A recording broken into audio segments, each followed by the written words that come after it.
Hello, beautiful people. In today's episode with Dan Go, it was really interesting because it was just a normal conversation.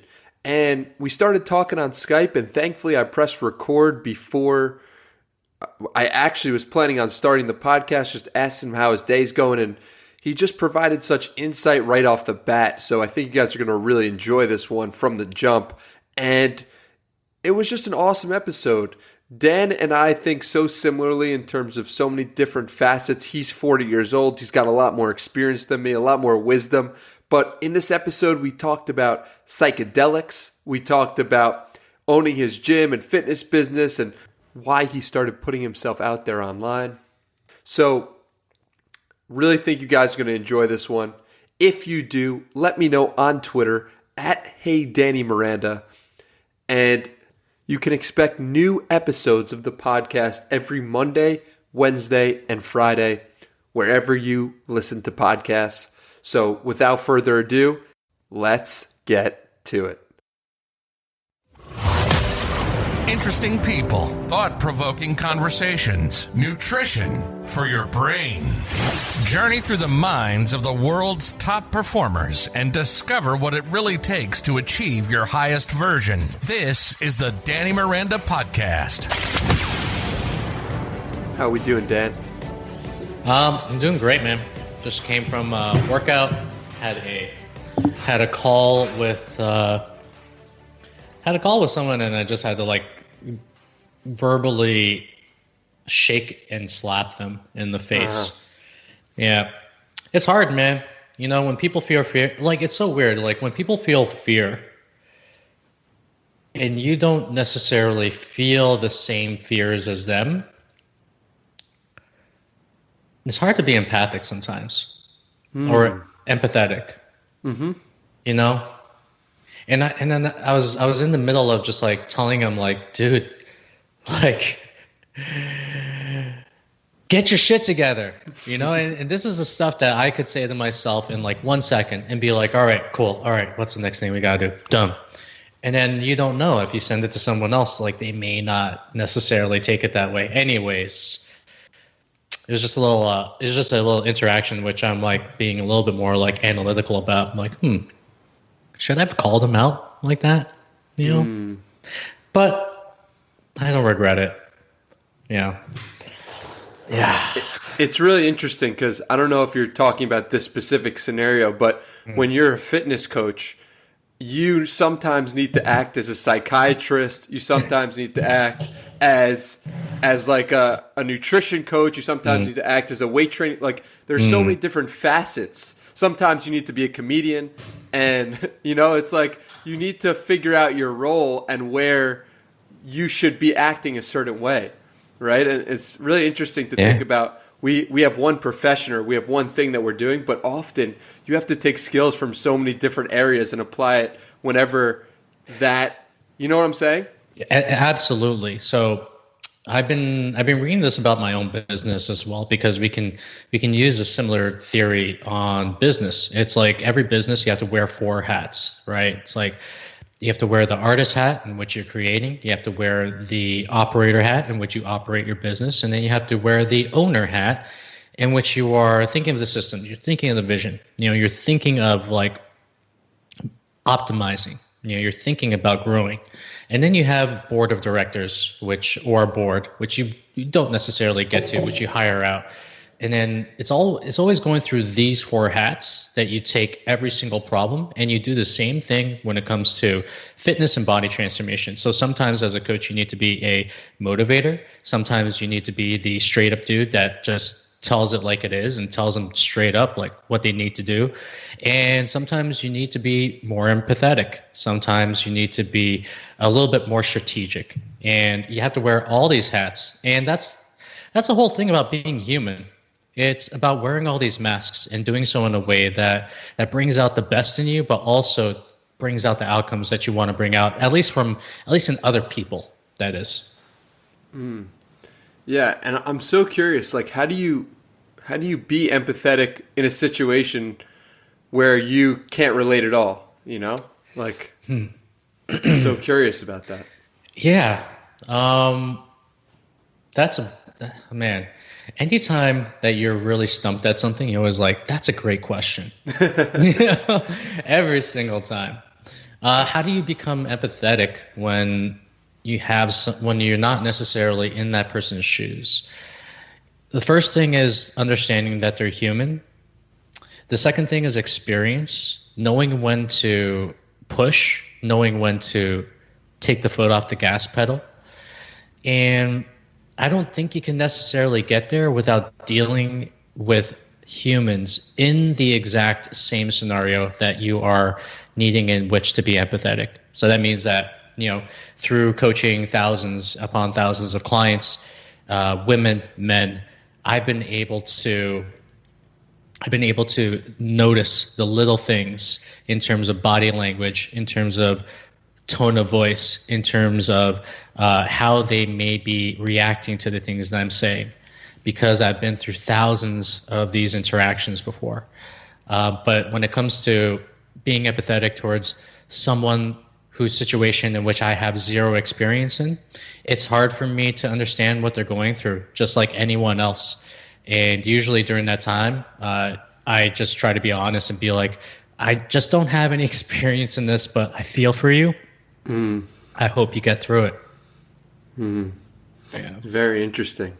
Because it's like I think that's one of the key skills in life, right? Because we have so many different ways. Everybody has so many different experiences, and there's no way we could experience everything that someone has gone through. And so if you're able to relate to people in situations that you personally haven't gone through, then you're at such an advantage in life in general. And it's something that I'm always trying to get better at. And yeah, I mean, I think I appreciate your insight. It's just picking and choosing too, right? As the ego wants to know the answers to every single question that there is out there, or to kind of like just relay what our perceptions are. There are going to be times where things are just out of your gourd and out of your experience. And I do believe that at that point in time, that's where you say, hey, I want to help you, and you're asking for help right now. I just don't think I'm the guy to do it. And that's literally what I said to this last guy.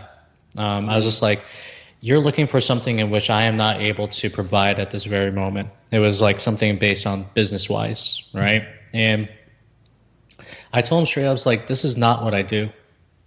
This is not my niche. This is not my specialty. But I'll tell you right now, like from the way that you're talking to me at this very moment, I can feel fear coming from the other side of this phone call. So if I could feel fear, this is what I would do. Yeah. Really, really interesting. How is psychedelics, like taking psychedelics, has that made you more empathetic at all? It's made me understand that there are way more reactions and options, and there's way more to this life than we would like to lead on. Now, does psychedelics make me more empathetic? I don't know if it makes me more empathetic. It makes me feel more connected. It makes me feel like there is a belief inside of me that believes everything is connected in this world. And I am as much attached to one person as I am to the next person. So what I feel psychedelics does is it gets us down to the root truths in life. Usually, like when someone goes through a psychedelic trip, they come away with the most cliched response. They're like, love is the answer, Or mine was, I just posted this on Twitter. Mine was like, everyone's doing the best they can with what they've been taught, right? And it sounds so trite and so cliche to get to these and have to go through a very sometimes torturous psychedelic trip in order to get there, but most times it's pretty eye-opening. And that's what psychedelics is. It's like it literally gets you in touch with the most truest of truths that are out there inside of us and that is around us. So I feel that's what psychedelic does. It gives us more of a feeling of connectivity rather than the feeling of empathy. if that makes sense. Absolutely. Now, normally what I do for these podcasts is I like tell the guests that we're going to start and stuff and go from a place and cut it. But I feel like those were just natural questions that were so curious to me. So I just want to run with that if that's cool, you know? Let's run, keep baby. Going. Oh, yeah. Sweet. So talk to me a little bit about how you got into psychedelics in general, because I know it's something you touch on Twitter all the time. And I'm really curious how you got into it. Yeah, I started to get into it when I was younger in a very recreational sense. So I first started with mushrooms and tripping with mushrooms, and then that was just recreational. You do it at a person's house, and you're just like, "Oh, this is cool! I can see Santa Claus," like in my own brain every time I close my eyes. It's just very recreational. Then I got into raving. This is like back in the day. This was about 20 years ago, when raving was like, we go into these warehouses and we take ecstasy, we take MDMA, and we dance from like 11 p.m. till 6 a.m. in the morning, and you go home drenched in sweat, drugged up, feeling so much love, because that's all those like raves were back then. That was my foray into dealing with like ecstasy and MDMA. I actually had a big rule when I was growing up in regards to drugs, and I said I will not do the hard stuff. I won't do the cocaine. I've never done the cocaine or the heroin or the crack or the stuff that you see really messes people's lives up. And I told myself I'm never going to do that, and I'm glad I stuck with it, because I do have somewhat of an addictive personality. If I love something, if it's fitness or whatever, I'm just going to go like full out and just go balls to the walls with it. And I know that's just who I am. So that's why I never chose to do those. So after my recreational phase was over, about 3 years ago, I did an LSD trip at one of my mentor's cottages. And it was with like 4 or 5 guys. It was the first time I ever did an LSD trip. And this was actually right around the time that Silicon Valley was just popping with people doing macro doses, micro doses of psychedelics. And this was kind of the time that it was ramping up. So I did it at my friend's cottage, and then had a great trip. We played Settlers of Catan. We did some journaling. It was awesome. The next day, I felt something I had not felt before in my entire life, which was the absence of any moroseness or depression. And I never considered myself to be a depressed guy at all. Like, I'm really optimistic. I am overly optimistic, and I am overly positive, but that doesn't mean I don't have curses or I don't have shadows, right? Mm-hmm. So the day after I did this LSD trip, I'm like, I could just talk to you forever. And I was talking to anyone. It was like my wife or my friend or whatever it was. And there was just this absence of any sort of depressive mood. And that opened my eyes. So I started to do some research towards it. And, the first research was just going on blogs, looking at YouTube videos. Then I started to delve a little bit deeper into books. And then I started to dive into the teachings of the guys who have actually been testing LSD this entire time. And Tim Ferriss obviously is one of the guys who kind of like spurred on this whole I guess you could say attraction to psychedelics. So after I started reading about it, I knew that there was macrodosing and there was microdosing, and you can actually get various benefits from both of them. And with microdosing, I found to be something that is not necessarily akin to a limitless drug, but one that is enhancing of my productivity, and it gives me a different perspective on anything, and it gives me almost a vault of ideas sometimes. And then you have macro doses, in which you would do a little bit or a lot heavier doses, and then those would be the more transformative doses that you would take if you're really trying to work on something.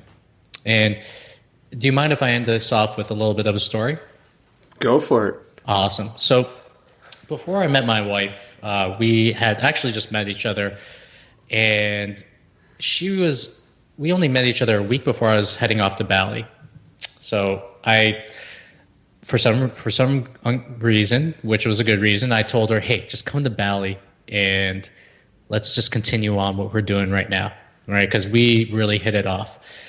And before she came to Bali, I was in the Gili Islands in Lombok, and I was with my friend Chad. Of all people, his name's got to be Chad, you know? And he's a complete Chad, too. Like, he's like classic Chad. So we end up doing these really fresh mushrooms, like these mushrooms that looked like real mushrooms, picked from the ground, and we took them from the locals. We ended up splitting our ways. He went off his way, I went off my way. I went into the ocean. After all of the frolicking in the ocean and, you know, kind of just like letting myself be in this trip, as the trip was ending, I took out my journal, and then the rain was just coming down. It was like a torrential, you know, in island life, it's like you get a torrential downpour for like 15 minutes, then it's gone afterwards. So there's just this torrential downpour, and I had my red journal. I still have it to this day. And I opened up the red journal, and the first thing that came to mind was, I want to sell my business.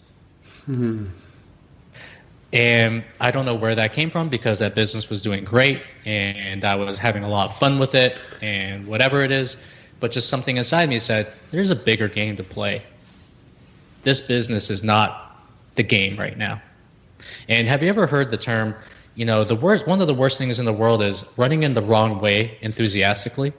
So it's a great phrase. Yeah. So what happened there was, or what I feel happened, was psychedelics really got me in touch with the true intuitive sense of where and what I should actually be doing with my life. And I do believe that everyone on this planet has multiple purposes. We have multiple missions. When one mission is done, you must go on to the other. So my mission was done with that business, and then now I'm on to another mission. And I wouldn't say it's because of that psychedelic trip, but it did give me that boost. Dude, so that's incredible that you just came to that insight all of a sudden. And it leads me to ask about the businesses. What were you doing before? What are you doing now? Or what were you doing after that trip? Yeah, so lead us down that road. Okay, so the year, or actually my age, is 24, and I just lost my mom. And I was working for a corporation, well-known bank, and I was selling loans, and I hated my life. I hated it.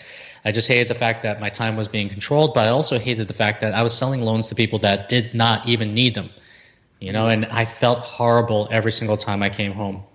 So once my mom died, it shot a cannon through my ass, and it taught me that life is very fragile. You might as well do something you're extremely passionate about and that you love, because you're basically going to spend a third to half your life doing it. So I ended up going into the fitness industry. Long story short, I ended up owning a gym, owned it for about 11 years, sold it in December 2018. And obviously the psychedelic trip happened. And during that time when the psychedelic trip happened, I just basically set up my business to sell, actually. So everything I was doing was just setting up the systems, setting it up to sell. And then I sold the business in December 2018. That was a long story. Lots of obstacles and hoops, but that's just the way it is when you're trying to sell a business. And then I knew exactly what I was going to do after that business, because I've been a part of a lot of masterminds, and I'm still a part of a lot of masterminds. A lot of my friends are entrepreneurs, and they are entrepreneurs of the high achieving variety.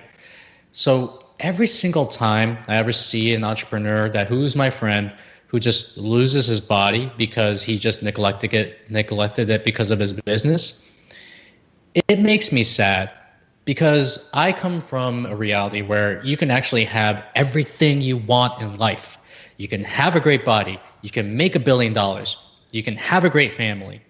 Like, you can have it all, right? But men when they lose their body because of their business, they're operating out of this mutually exclusive agreement that I have to train in my body and my health for the success of my business, when they don't see that one actually feeds the other, that more success with your body leads to more success with their business.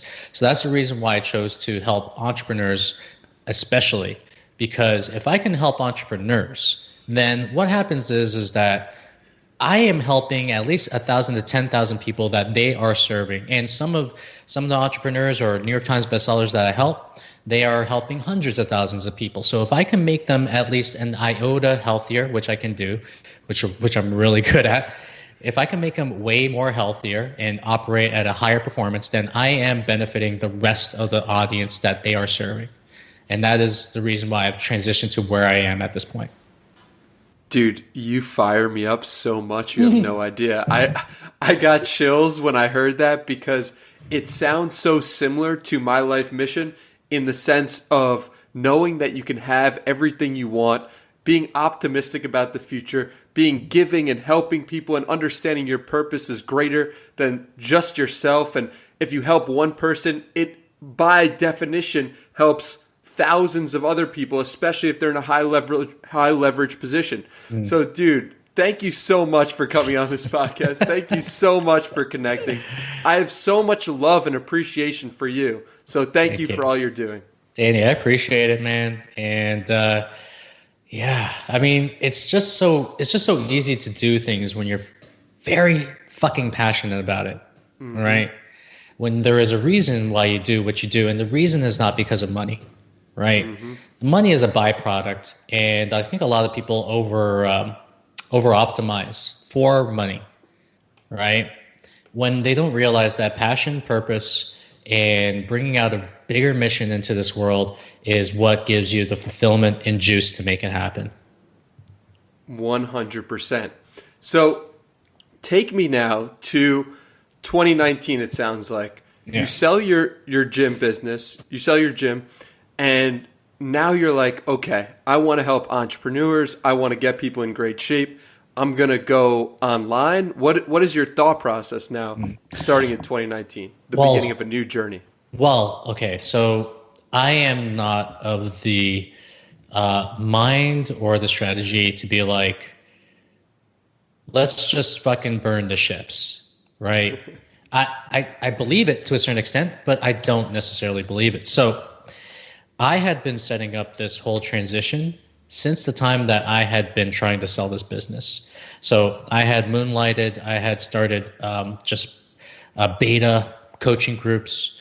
I had bought into coaching. I had hired multiple mentors to help me with this while I was still in my main business. So I already had a business before selling the business, or a semblance of one. So all I did was just went hard. All I did was go harder at it. That's basically it. I think like it's this, because we talk about side hustles a lot, right? And side hustles are really cool, and they become even cooler when you make them the main hustle. So I was making the bulk of like my income through my gym. I was making a side income with the coaching business. And then I think like what most people do is like they leave corporations in order to go fully into their side hustles. Me, I left my business to go fully into my side hustle. Makes complete sense. And so something that you've touched on so much already so far is just your willingness to invest in coaching. And it's something you talk about on Twitter all the time. And I'm super curious about where this desire came from, that I'm going to just reach out to the best people, or I'm going to reach out to people I respect, and I'm going to try to gain from them, even if it costs me X amount of money. A lot of people have that tendency to say, I don't want to invest in coaching. Why were you so willing to do so? Because why was I so willing to invest in coaching? Because I believe it was like a natural progression of just going through people's funnels and then just ending up in their coaching programs. But my core belief is that if you can pay someone to give you the plan, to give you the blueprint, and to help you avoid mistakes. And even if you had to pay your life savings in order to do that, the gains that you get compound on top of each other. And I didn't realize this in the beginning, but you get to keep the skills. You get to keep the missing of mistakes. You get to keep the results, and you get to keep the system. So in the beginning, I had hesitated to buy into coaching because I was like, shit, it's so expensive. I don't know if I really want to do this. And then once I actually invested into more coaching programs, I just realized that every single time that I did that, automatically my worth went up, my net worth, my skills, and the skills I was able to bring into my business. So I find that in the beginning, it's hard to get coaches and mentors because you don't have the monetary gain, you don't have the monetary willpower or the power to do so. So that's where you just seek out, people in which you're doing a fucking fantastic job of. You can ask people questions. You could probably ask Zuby a question. You could probably ask any one of the people that you've interviewed a question, and you can consider them to be your mentor, right? And this is actually leading me to something that I remember I was like watching. So one of my friends is this guy Greg, and he developed this incredible fitness business. And when he was actually going and starting up that business, he would call everyone a mentor. Oh yeah, like Craig Ballantyne's my mentor. Oh yeah, you're my mentor. He actually called me a mentor one time. Oh, this guy's my mentor. That guy's my mentor. And I didn't realize it back then. But what he was actually doing was, one, making me invested in his business. Because anytime that you get praised as a mentor, you're like, oh, you feel like you want to help this person. And then if you are successful and that person mentored you, that's a notch on their belt, So it's almost like win-win. So even when I've been like investing into all these coaching programs, I make it a point to shout out my mentors. Even though I'm paying for them, like I'm still shouting them out. And the reason I do that is because, one, they deserve praise and recognition, but two, it attracts more mentors into your life. And the final thing is, mentors equal speed. So I come from a belief that life is very fragile. It can get taken away from you anytime. And with this belief, it comes urgency and understanding that nothing's promised, and also time is very fleeting. You blink 2 times, a month has gone by, and the older you get, the faster time goes. You get a kid, you just expedited your time significantly. So time is the only resource that really matters in the end. And one of the reasons why you make money is to buy more time. So I used my resources from when I sold my business to whatever. And I basically told myself, I'm going to invest in anything that possible that is going to help me bring out the mission that I want to bring out. And so far it's gotten me into it's gotten me mentors like Jose Rosado, like Zuby, Ed Lattimore. A number of people have come into my life. And yeah, anytime that you want to accelerate your success, find a mentor. The best way to do it is to put skin in the game and pay him. Yeah, that's incredible advice. And it just goes to show because, I was following you. I don't remember when I started following you, but I was just so impressed by the quality of your ideas and the amount of them that you were just posting on Twitter. And it leads me to ask, how are you so prolific on Twitter? Is it because of the mentors? Is it because of your life experience, 40 years up to this point? What makes you so prolific on Twitter? What makes me prolific on Twitter is the fact that I treat it like my personal diary, essentially, right? So I am meticulous when it comes to the scheduling of my posts. And even though I schedule posts, I go into it first thing in the morning to make sure that I like the energy of what's coming out, right? And then in the meantime, during the day, I just have these random thoughts, and they have been collected over the course of 40 years, over the course of losing a mom, losing a brother, almost losing a business, creating $1 million business, selling that business, creating this business and making it successful. And I just take away every single strength, weakness, gift, and curse that comes to my brain at that time.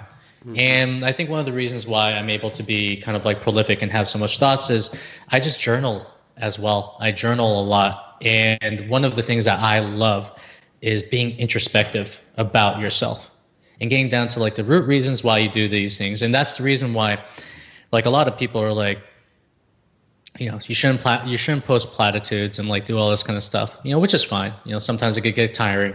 But the reality is that most of the times I post these one-liners, it's after I have written about 5 lines and have gotten to that platitude or gone to that line. I'm just like, this is all word vomit. Let's just post this line up, right? And it's just, prolific is as prolific does, you know, whether you have 1,000, 2,000, 20,000, 26,000 followers, you just put your head down and keep on working. And yeah, I look at Twitter as also the ultimate shit test, right? It's self-development on steroids, especially from a standpoint of like whether or not you care about other people's opinions. Yeah. And I've had plenty of my negative experiences on this platform.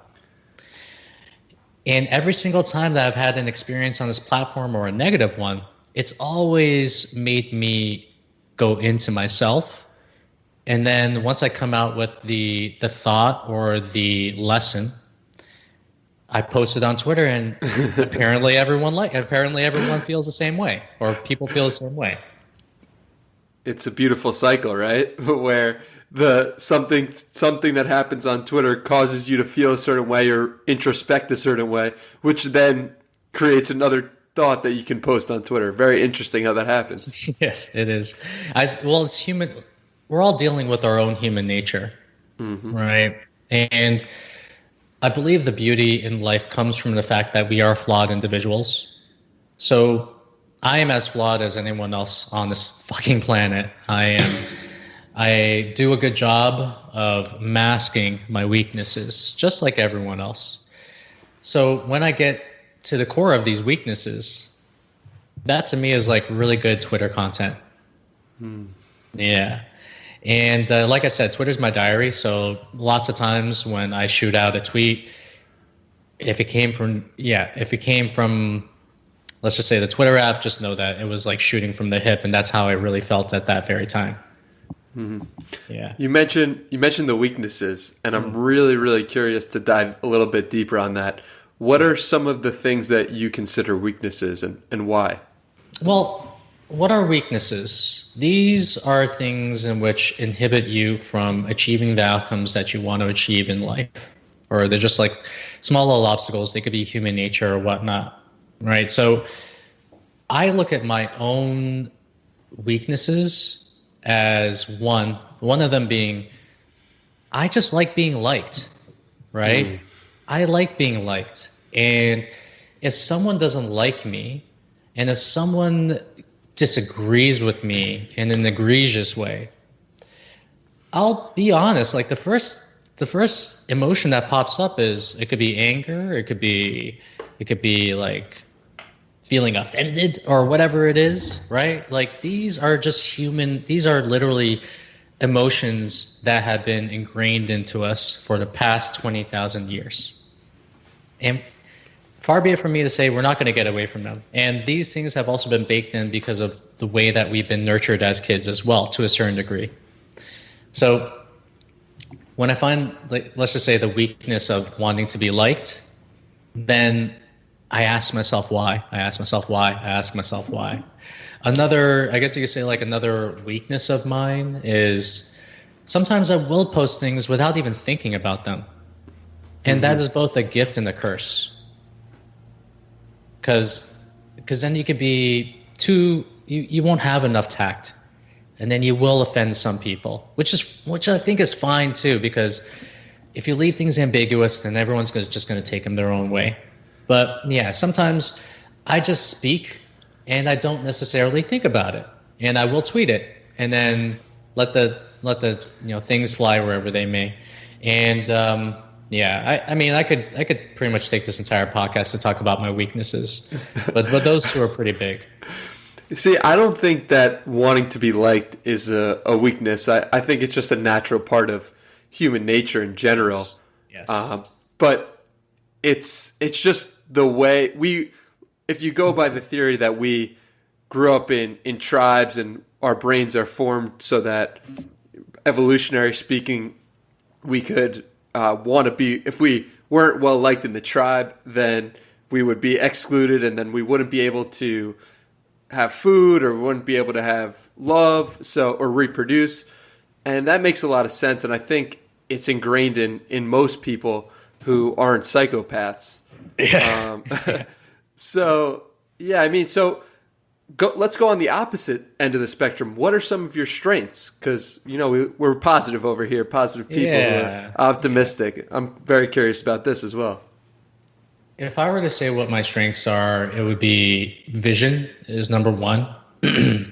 Everything in my life that I've ever had, that where I am right now, and everything that I've attracted into it has been because of a bigger vision. And I believe that being objective and being able to see the bigger picture, and also being able to create your own reality, that to me is my biggest superpower. And it's like weird, man. Like when you're creating your own reality, it's like you don't know why some things happen the way that they do. And, you could be blessed in some senses, and you could be cursed, but that could be a blessing too. I would say another one of mine is I'm really good at like starting things. I'm amazing at starting things. I'm amazing at putting wheels on ideas. And I believe that because I'm very much of a quick starter in that sense, that's what gets a lot of momentum going. And that is one of my biggest things, because I can get very exuberant over ideas. And especially if it's a really good one, I'll see it all the way to the end. And I feel like I'm just a lover. I love people. I love everything. And that's why I call you my brother. That's why I call that's why I say I love you all the time to my guy friends, to my friends to my girlfriends, to my wife, to my daughter. Mm-hmm. Say it all the time, because I do believe in love. And I do believe it's cliche, but really love is the answer for a lot of the things that are happening in our lives.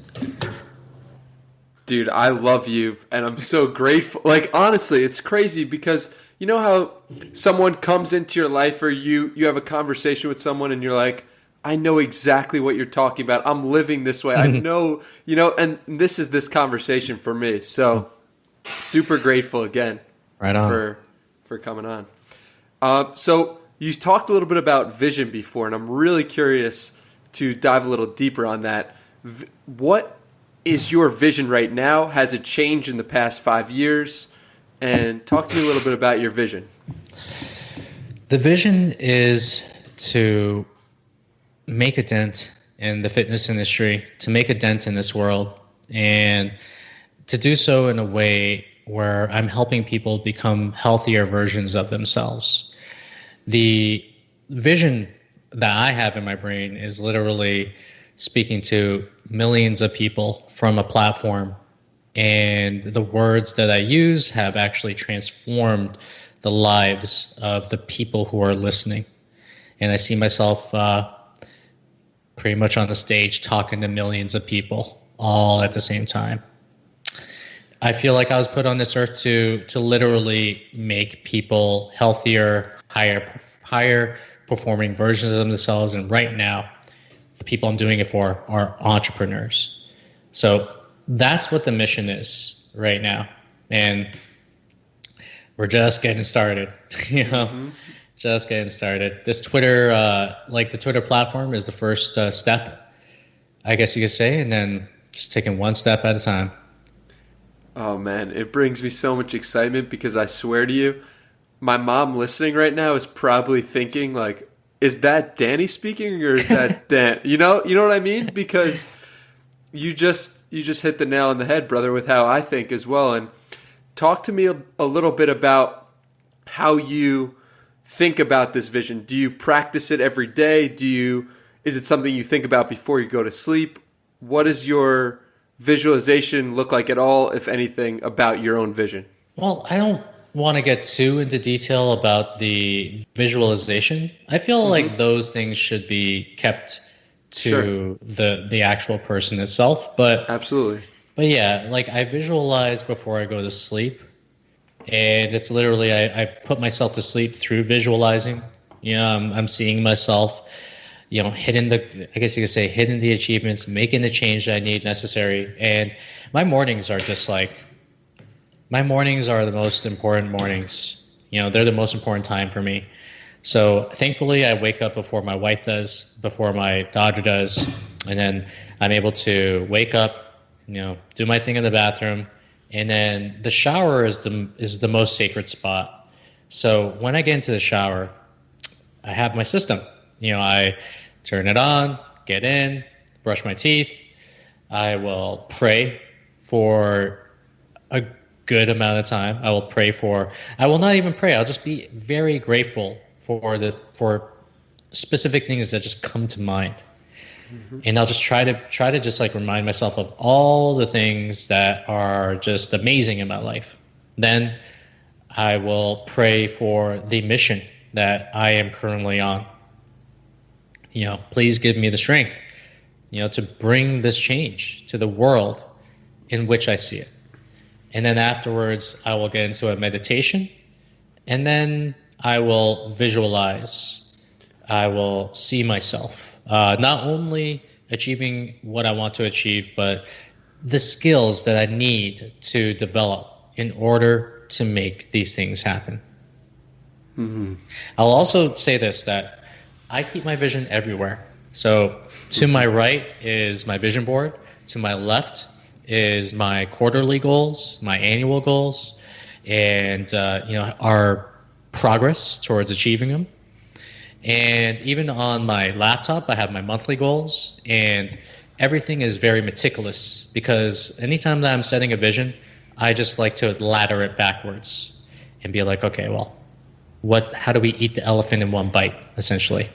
But always reminding myself of what the bigger picture is.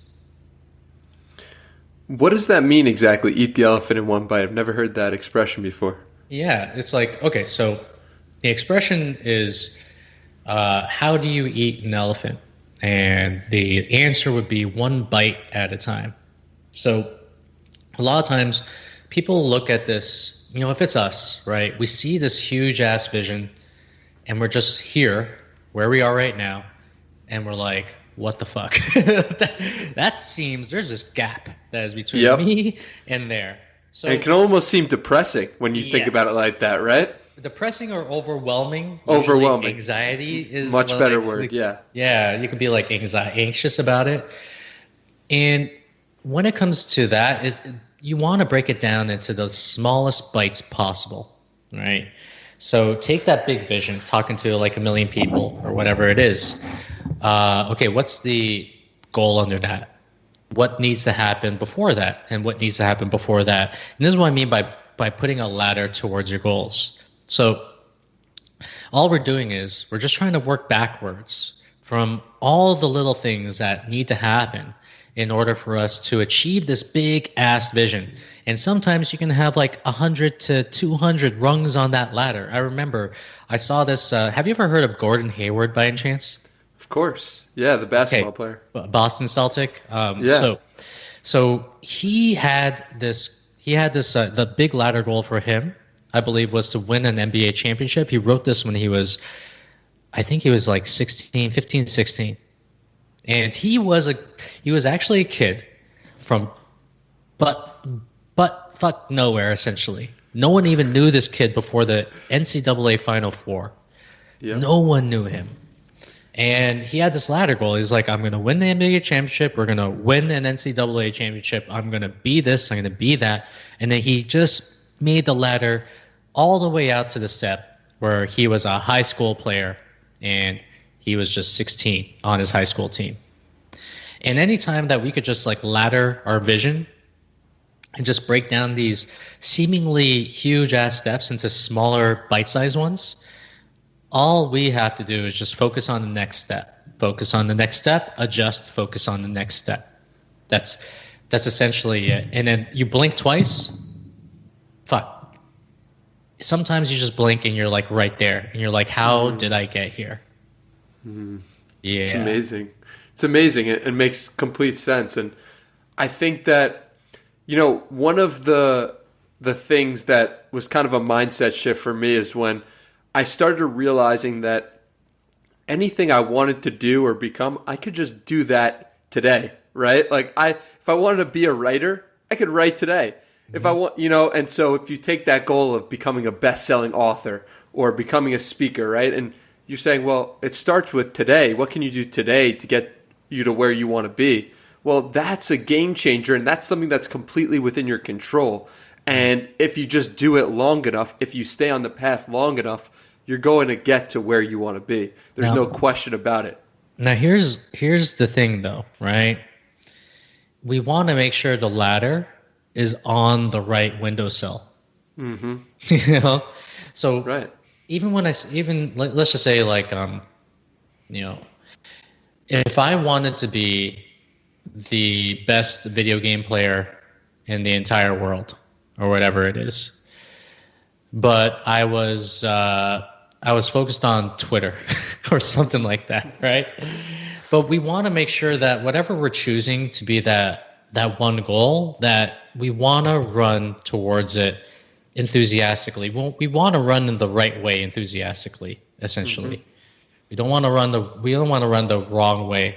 So the reason I'm saying this is because when we choose these particular goals, you know, and they are big egoic goals, if it's a New York Times bestseller, if it's like helping 1 million people, whatever it is, right? Mm-hmm. We want to take it through a process. We want to take it through a thinking process in which we want to make sure this is the main goal in which we're going to spend the next 5 to 10 years persisting on. And whether or not that goal is actually worth it. So sometimes people will be like, I want to be a New York Times bestseller. And then they start writing for like 2 days. And then they choose like, you know what? I want to be an astronaut. I'm going to be an astronaut. Okay, well, then they go on and do the one thing to be an astronaut. But I had this thing. It's like you got to ask yourself the right questions first, not necessarily get to these answers. Mm-hmm. Yeah, so it's like if you want to be a New York Times bestseller, why? If you want to help 1 million people, why? Mm-hmm. And then keep on asking yourself that question until you figure out why, and then whether or not it's actually going to be worth it for you. One question that helped me, and it may help someone listening, is what was I doing as a child? What did I enjoy doing as a child for no reason other than doing it? And asking that question and really thinking about myself as a child and thinking about what brought me pure joy was something that helped clarify my vision tremendously. I don't know if it was the same for you. Which one was that? So as a child, which one was that for you? Yeah, as a child, it was writing, and I was a huge writer, and I would write for no reason. I would write about sports. I would write about my thoughts. I'd have this newsletter that I made my grandma and her friends buy, and like I was doing this at 8, 9 years old. Yeah. Then for no other reason, when I was 13, started a blog on time management. When I was 15, started a blog on the Knicks. It was like for no other reason than this brought me pure enjoyment to write. Mm. And it took me a long time to realize that writing was my avenue of expressing myself, of creating.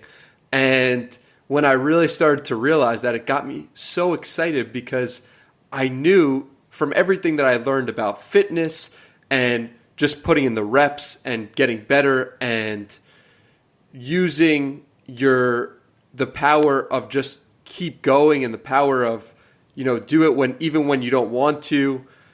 Using those powers, I've become slightly better writer today than I was 6 months ago. And it's like these things compound. Point being, I didn't get to that place before asking myself, what did I enjoy doing as a kid? It's a beautiful question. Can you guess what mine was? I'm trying to think. Yeah. Mine was pretty basic. That was actually very basic. Well, you're really big into helping people. You're really big into using your body. So maybe you were an athlete as a kid, and you wanted to be, let's say, Canadian, so hockey player. You're on the right track. You're almost there. Yeah. I wanted to be a gym teacher. Very cool. I know. Wow. It's so weird, but there was one gym teacher that really made an impact on my life. And he was a very straight shooter, actually. He was a guy who would lose his looper easily. He was my volleyball coach too. But just seeing the way in which he enjoyed making kids healthy was one of the things that stuck with me. And ever since I left public school, I wanted to be a gym teacher. Wow. Yeah. Have you spoken to that gym teacher since becoming a trainer and owning your business and everything? I have not. I should Because go back. It would be really cool from his perspective and from your perspective to just be like, this is what I've created, and I always had you in mind before starting this journey, and this is the impact that you made. I bet it would mean the world to him. I'm going to, after this call, I am going to not even give him a message. I'm just going to show up straight to the school and just say, what's up? Yeah. Oh, and you live close by too. That's amazing. Yeah. Still in the same area. Well, not the same area, but I love the suggestion. He was like literally the first person who made me feel like you could do something that you love, Mm-hmm. He is the first example for me. My second example was my sister, but he was the first one where he really enjoyed what he did, super physical, and he just had a fun way of going about it. And he made a significant impact on my life. So great suggestion.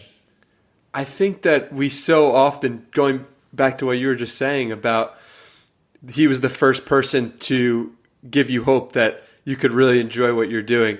It's like we see so often people settling, and sometimes it seems as it's not even by their own choice. Factors outside their control are pushing them a certain way to a job they don't like for money, and it could seem as if there's nothing we could do about the path we're on. But the reason why I'm putting out these podcasts, the reason why I put out blogs and tweets and newsletters is because I want to give people hope that there is a way to do everything you want to do. And I feel as if you relate to that mission and relate to that idea. I agree. And it took my mom passing away for me to make the jump that I felt like I needed to make. And I don't want anyone to lose a family member. I don't want anyone to have something happen where it brings them to rock bottom, where it makes them realize that they're running up the wrong ladder. And literally when I left my corporate job, I felt fear. I felt fear because I was getting a steady paycheck. I felt fear because where else was I going to make money? Obviously, because 20 years ago, personal training was just this side job, and everyone's telling me not to do it. Everyone's saying you're just going to do this as a side gig. You're going to find a real job. And then here I am 20 years later. And I really just hope no one waits for rock bottom to happen. That you will always know that if you really want something, and you have this almost I'm going to do it or die trying attitude, and that just means that I'm just going to persist over everything because I'm dedicated to this mission, the world's actually going to set aside for you, and it's going to give you the wins that you need, but you got to be the one taking that first step.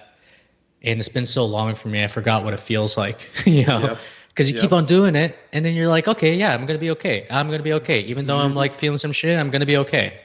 But you gotta like almost practice that muscle. Yeah, it led me to ask, because it's going to lead me to ask about your first days or your first year, your first few years as a personal trainer. If you remember, talk to me about that. Was it easy? Did it come naturally to you, or was that something that? Yeah, it did, because that's what you wanted to be as a kid. Oh my God. Okay, so when you start a job of your dreams, and for me, I wanted to be a personal trainer before I actually started owning a gym, or before I started developing my own personal training business, because I wanted to learn off of someone else's dime, essentially, and I wasn't ready either.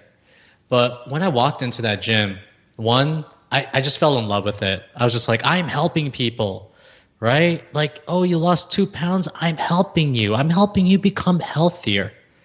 And to me, that's like the most fulfilling thing in the entire world. So when I was doing that and I entered into the gym that I was working at, I realized that even though I was like super passionate about what I was doing, the people who I was working with was not passionate about what they were doing. They're just doing personal training because it's like the easiest thing to do. So my whole thing when I walked into there was understanding that no one knows me from anyone. Nothing's going to be given to me. I have to work for everything and all the credibility and all the reputation that comes with becoming a trainer, and I have to work on this from ground zero, and I'm just going to do it until I become bankrupt or I die or whatever it is, right? And thankfully, what happens when you have that mentality, I became the top trainer there within a span of a year. Wow. They elevated like my PT status after like 6 months, and it's only because I gave a shit about my clients. I literally, while like other trainers were like drinking coffee, watching their clients do reps, I was like in their face. I was, you always have that one trainer that's just so animated above everyone and anyone that's like his marketing card essentially. So I was getting everyone to do circuits before they even became like hot back then, and I just said, I'm going to do things my way, and I'm going to do things differently, and whether or not these things work is up to it's really up to the people I'm doing it on, but it worked out in my favor. And yeah, that's literally the one mindset I had in there, because I was a beginner trainer working up against all these guys who have been there for years, was saying, hey, if this guy can do it, I can do it. And I just kept on saying that to myself. So if this guy can become top trainer and he can make this amount of money being a personal trainer, there is nothing I can't learn that's going to get me there. That's not going to get me there. I can learn his skills. I can become that guy if I really wanted to. There's nothing that separates anyone other than their line of thinking. It's really interesting because it sounds like you cared so much more than the other trainers, and how simply caring, and I find this on Twitter too, and I find this in everything that I'm doing, is like the more you care, the more you get out of it, the more people appreciate it, and the better it is for you. So it's like a never-ending cycle. And if you actually care about the person on the other end, it always seems to turn out better for you, which is seemingly paradoxical, but it makes so much sense when you really think about it. Yeah, well, you're filling up your cup, essentially. Yep. And I really do feel like you're doing what you have been put on this earth to do. Yes, you are supposed to be self-interested, look out for your own survival, but we're all put on this earth to help others in our very unique, special way.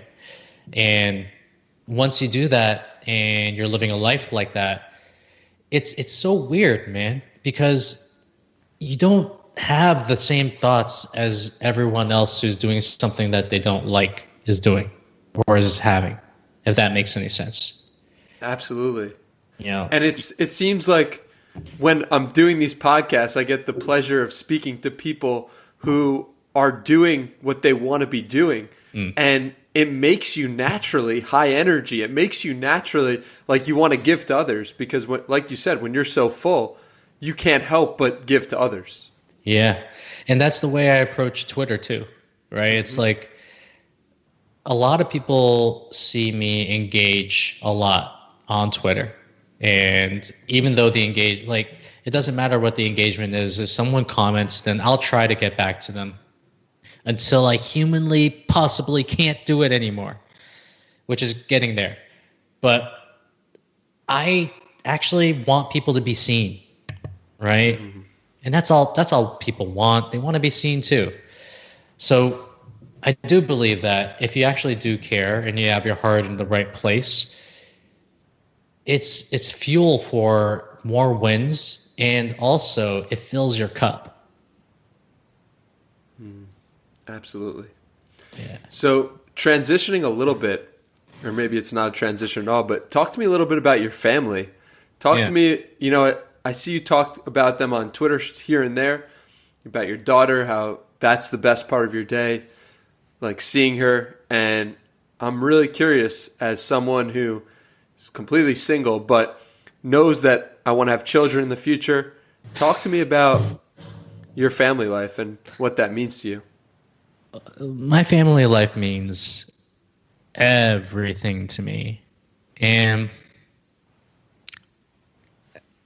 people say that, and when I say that, not to say what other people think, but I really don't take that lightly. I know that life is very fickle. So these simple things, when something really bad happens, the most important things are the most simple ones. And I just want to double down on the simple things. So for me, family has changed me immensely. It started with my wife. I used to date around. I used to, date casually and do all that kind of stuff. Used to go on like multiple dates a week. Felt incredibly unfulfilled as time passed. And then when I met my wife, we basically just went 0 to 100 with each other. We set goals, we set visions, and it was the first time in which I felt like I really had a partner to live this life with. So she's been very critical, and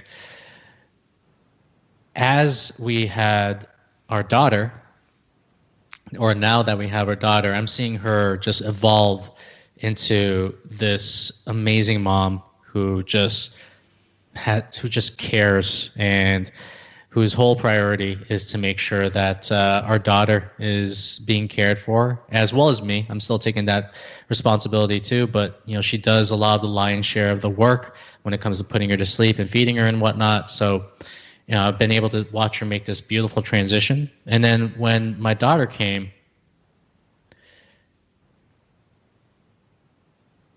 it just changes you.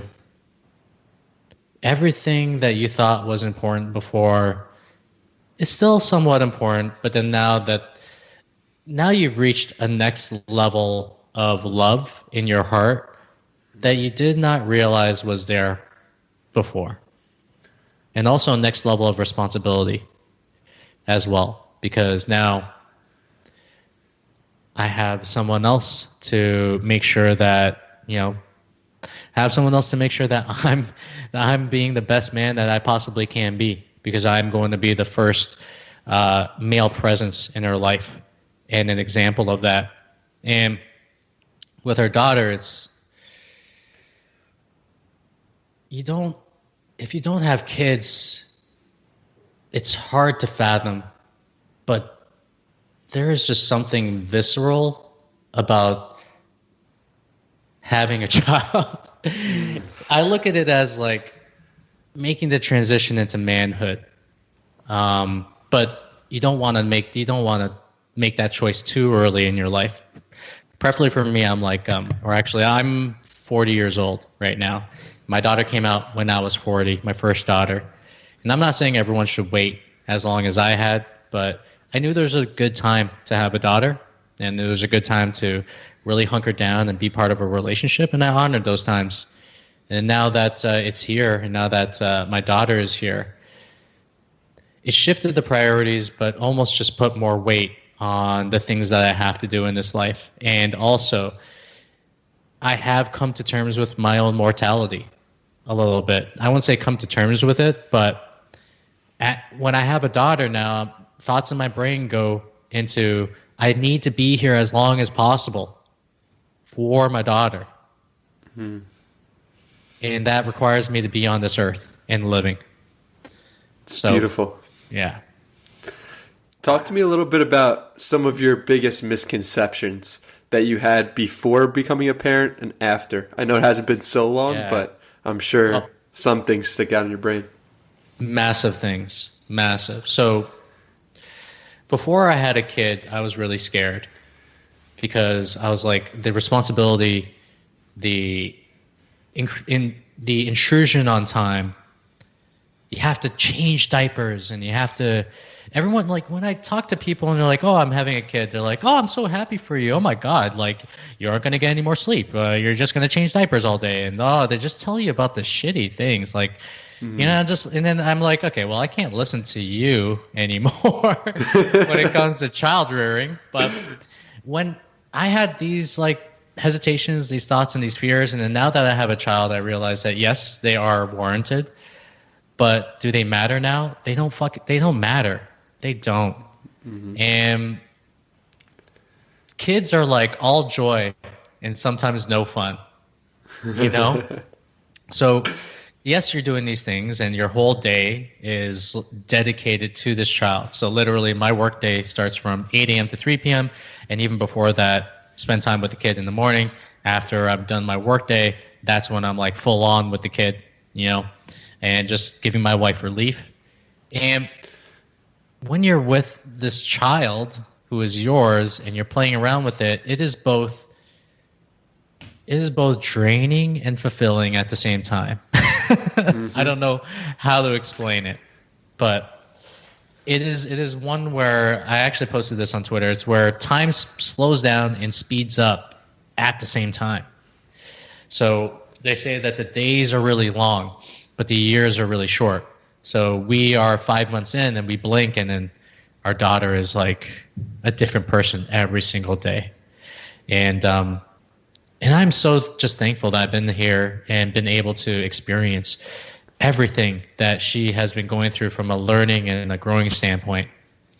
So, yeah, I mean, I guess you could say there were misconceptions, but they all proved to be true. But then in the end, they just don't matter. Because you have reached this next level of love in your heart, and that's the only thing that matters. So beautifully said, and I feel like we have to always, this goes for all areas, we have to be very careful about who we take advice from and who we hear feedback from, because if someone's really upset in their life and they have a child, they're just going to latch onto the negatives. And yeah, that's why I'm grateful for you, Dan, because I could tell you're a very positive person and optimistic, and hearing you talk about your child makes me very grateful and very optimistic about the future myself. Yeah, man. Having a child is one of the most beautiful things in the world.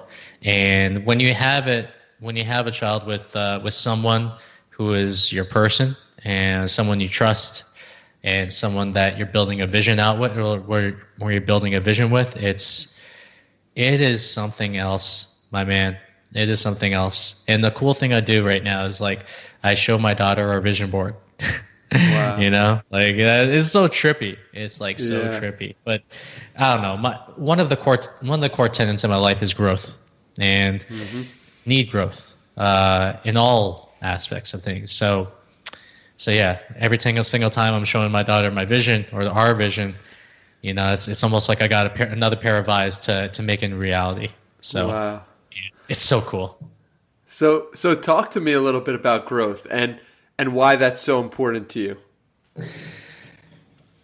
I feel like it's the purpose of life, right? I feel evolution is the purpose of life. And I feel that if you are not constantly seeking out growth, then what you are asking for is stagnation. So there is a balance between comfort and growth. You don't want to be pushing growth all the time and making yourself feel the stress of growth 100% of the time. There's got to be times of rest and recovery. Just like we do with our workouts. But when you're in the gym, isn't it all about stacking on more weight and doing more than you were required of the day before, right? And that's what life is. Life to me is progressive overload. Spoken like a true trainer. I love it. Yeah, but I feel progressive overload should be a law of nature, right? Just gently, slowly making yourself uncomfortable so you can grow, so you can be better.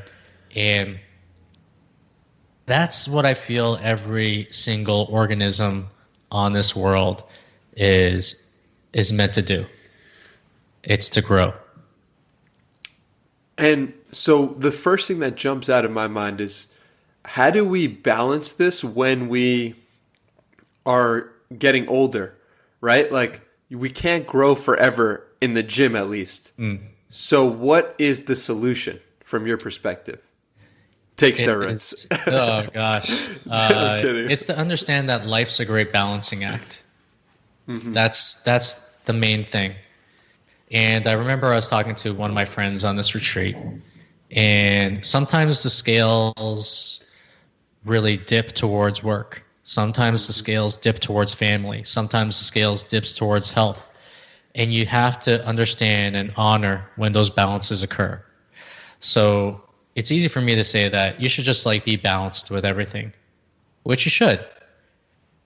It's a different thing when it comes to the dichotomy of growth, rest, and how much you should be pushing on a regular basis.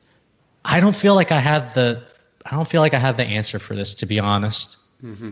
I feel like what I'm trying to do is balance everything and spin these plates as best as possible to make sure that they're still spinning and that I can place more plates on top of each other as I grow. That's kind of what I feel like I'm doing at this point. And I think one of the ways in which to balance growth is to specialize your time. I think that's one of the things I'm really good at. And I said one of my strengths to me is balancing.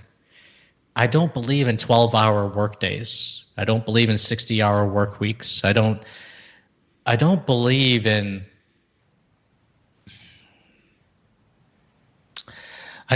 growth at all costs.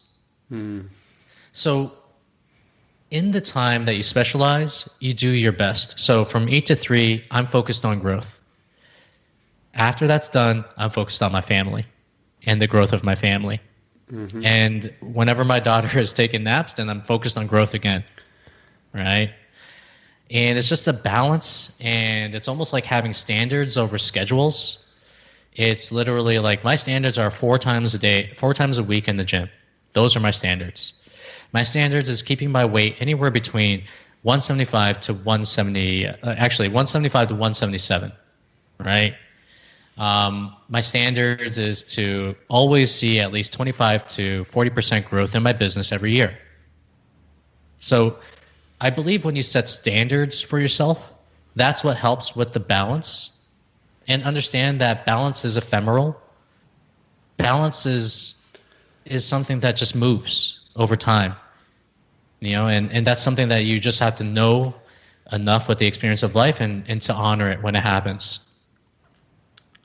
Let's talk a little bit about your ability to balance and particularly with business. Were you always someone who was able to just say, all right, it's 8 to 3? Or is that something that you've added because of your child and your wife and relationship and family? Which one was it? And I'm very curious about this. The first one was setting up my life before the kid came. Mm-hmm. Yeah, so I knew the kid was going to come. And I knew that if I didn't have a solid work schedule or even a solid workout schedule before the kid came, then, or not before the kid. I keep on calling my the kid or whatever. It's my daughter, but then I just don't want to say her name. Right. Honestly. Totally understand. Yeah. But then the thing is I needed to get that semblance of organization before my daughter came. So I spent like the first year making sure that I developed that 8 hour, or not 8 hours, but 8 to 3 work schedule. And funnily enough, it actually worked with my wife's previous work schedule. She doesn't work anymore. So that was that. I think when you have a kid, you have to make sure that you line the ducks up as much as you can before it happens, because when the kid comes, when your child comes, that's when you're throwing spaghetti on the wall, hoping it sticks, essentially. So get the standards down before you have the kid. And actually, once we had our daughter, what happened was we just settled into this nice little groove based on the rhythms that we had before. It's beautiful. Yeah. There's a big disruption. There's a big disruption when the child comes, but mm-hmm. you take up the standards that you had before the child came. And this is the reason why I say to everyone's like, if you have a kid, develop the health habits before you have the kid. Develop the business systems that you need before you have the kid, right? Because that's what's going to help support you so you can be there for the child when you need to. I love it, brother. And it reminds me of a book that I read. Is called AMRAP Mentality by Jason Khalipa. Yeah. And what he talked about in the book is you want to be able to front load your fitness, your business, your relationships, so that when something terrible happens or just when something unexpected or something you haven't seen before happens, like a child or a bad situation in your life that you can't expect, you have capital to build up on. You have fitness capital to rely on. You have relationship capital. And it's a very interesting mentality. So if times are good for you right now, to whoever's listening, it's like use that to build yourself, to build areas that you might be weaker in, so that if something bad unexpectedly happens or if anything changes in your life in the near future, you'll have some capital to rely on and to go back to. Yeah. And I think that's exactly what you're talking about. That's beautiful, because when people get success, what do?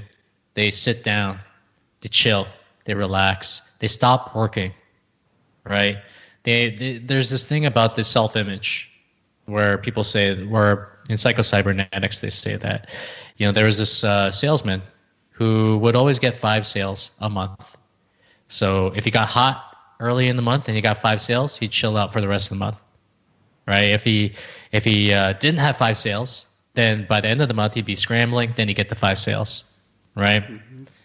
And the whole time, we have to understand that these little limitations that we set ourselves are just bases of our own, let's just say, self-image and what we think is possible, right? We don't need to make any concessions for anything that we do.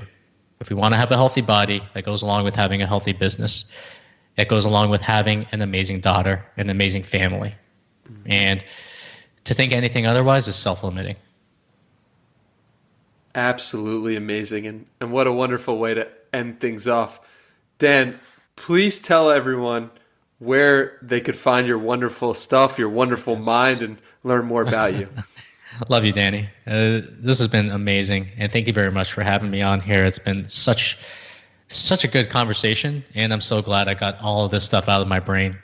So it was like one big journaling session. So yes, you can find me at highperformancefounder.com. You can go on Twitter, and you can follow me at FitFounder. And that's twitter.com/FitFounder. And looking forward to interacting with you on the internet sphere. Awesome. Thank you so much for joining me, and I look forward to having you on again, brother, because this was an incredible conversation. So Yeah, I'm man. really looking forward to doing this again sometime soon. I appreciate it, man.